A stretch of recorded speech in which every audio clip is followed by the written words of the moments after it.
They say if you run into a drunk girl at a bar, you should keep quiet, because as long as you pretend to be her husband, you can brazenly take her away.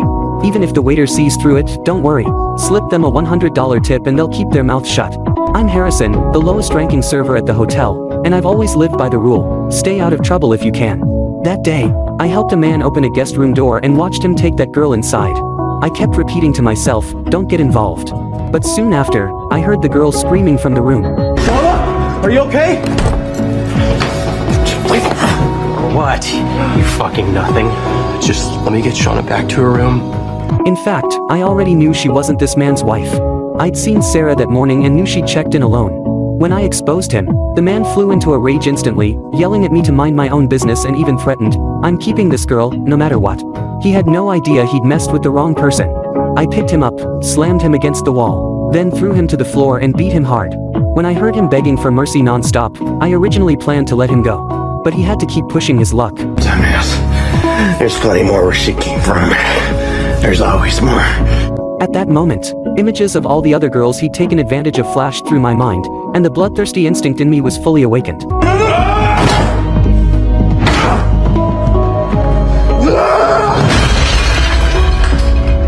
In the end, I accidentally beat this scumbag to death. Luckily, Sarah was still unconscious and had no idea what had happened in that room. But it wasn't over yet. With the methods my dad taught me, I could make sure the police wouldn't find a single trace of evidence. First, I fixed Sarah's clothes and carried her back to her own room. After getting her settled, I went to the janitor's closet to grab towels, cleaner, and a spare toilet seat.